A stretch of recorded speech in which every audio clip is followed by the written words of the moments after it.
Guys, welcome back to my channel let's study. तो आज मैं आपके लिए लेकर आई हूँ बहुत ही इंटरेस्टिंग टॉपिक जो कि आपके इंग्लिश सब्जेक्ट से रिलेटेड है।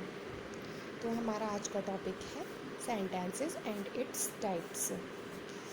जैसा कि आप सभी जानते हैं, ये टॉपिक ऐसे तो दिखने में लग रहा है कि हाँ भाई बहुत छोटा सा टॉपिक है, बहुत बेसिक सी चीज़ है, बट ये एग्ज़ाम्स के लिए बहुत ही इम्पॉर्टेंट टॉपिक है। इवन हर एग्ज़ाम में इससे क्वेश्चंस पूछे जाते हैं।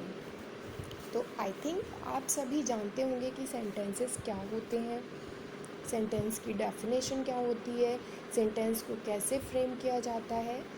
अगर नहीं जानते हैं तो भी आज मैं यही सब डिस्कस करने वाली हूँ। चलिए स्टार्ट करते हैं। उससे पहले आप मेरा channel like, share and subscribe करना ना भूलें। चलिए हम आज का टॉपिक स्टार्ट करते हैं। तो हम बात कर रहे हैं सेंटेंस की। देखिए, इंग्लिश अल्फ़ाबेट में 26 लेटर्स होते हैं, right. A to Z 26 letters होते हैं। इन लेटर्स से मिलकर कुछ वर्ड्स बनते हैं, राइट। जैसे कि हमने 3 लेटर्स कोई भी ले लिए, 4 ले लिए, 5 ले लिए, तो उन लेटर्स को जब हम मिलाकर लिखते हैं तो उनसे वर्ड्स बनते हैं। बट यहाँ पर एक चीज़ का आपको ध्यान रखना है कि वर्ड्स ऐसे होने चाहिए जिनका अपना एक अच्छा मीनिंग निकल रहा हो, राइट। मीनिंगफुल हो, ना कि मीनिंगलेस। उसी को हम वर्ड बोलेंगे, ठीक है। जैसे कि हमने बोल दिया BOY, बॉय। बॉय का एक मीनिंग है कि बॉय मीन्स लड़का होता है। तो यहाँ पर इस वर्ड का एक मीनिंग निकल रहा है, तो हम इसको वर्ड कह सकते हैं। बट अगर हम यही लेटर्स को आगे पीछे करके रख देते हैं, जस्ट लाइक OYB, तो यहाँ पर हमें कोई भी मीनिंग नहीं पता चल रहा है। आई मीन इसका कोई भी मतलब नहीं निकल रहा है, तो हम इसको वर्ड नहीं कह सकते। आप आई थिंक आप वर्ड समझ चुके होंगे। इंग्लिश अल्फ़ाबेट में जो लेटर्स होते हैं उन लेटर्स से मिलकर वर्ड बनते हैं। A group of letters which makes a complete sense is called a word.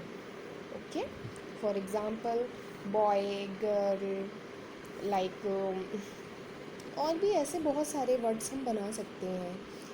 अब हम बात करते हैं सेंटेंसेस की। जैसे कि वर्ड से लेटर से मिलकर वर्ड बनता है, उसी तरीके से बहुत से वर्ड से मिलकर एक सेंटेंस फ्रेम किया जाता है। ओके, सेंटेंस की डेफिनेशन आई थिंक आप सभी को अच्छे से क्लियर होगी। नहीं भी क्लियर है तो भी मैं बता रही हूँ। A group of words which makes a complete sense is called a sentence. For example, जैसे मैंने बोला कि Rahul is playing cricket in the field. अब यहाँ पर आप देखिएगा, राहुल एक वर्ड है क्योंकि ये एक नेम हो गया, और ये कुछ लेटर से मिलकर बना है, तो इसको हम वर्ड बोल सकते हैं। Is playing in the field, यहाँ पर अलग अलग वर्ड से मिल कर के एक सेंटेंस बन रहा है जिसका एक मीनिंग है, ठीक है। तो ये सेंटेंस हो गया।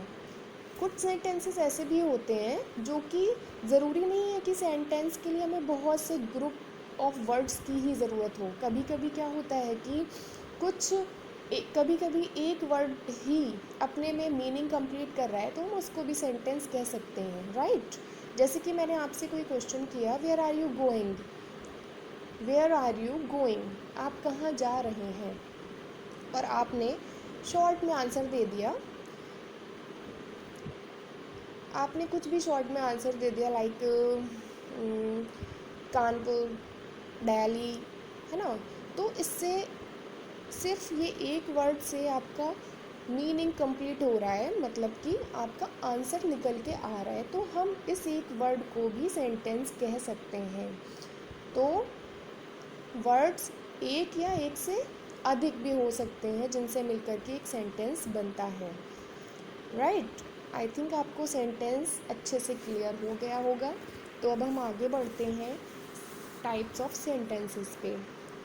तो यहाँ पर हम देखेंगे कि टाइप्स ऑफ सेंटेंस में यहाँ पर there are 5 types of sentences basically sentence का क्लासिफिकेशन 2 टाइप्स में किया जा सकता है।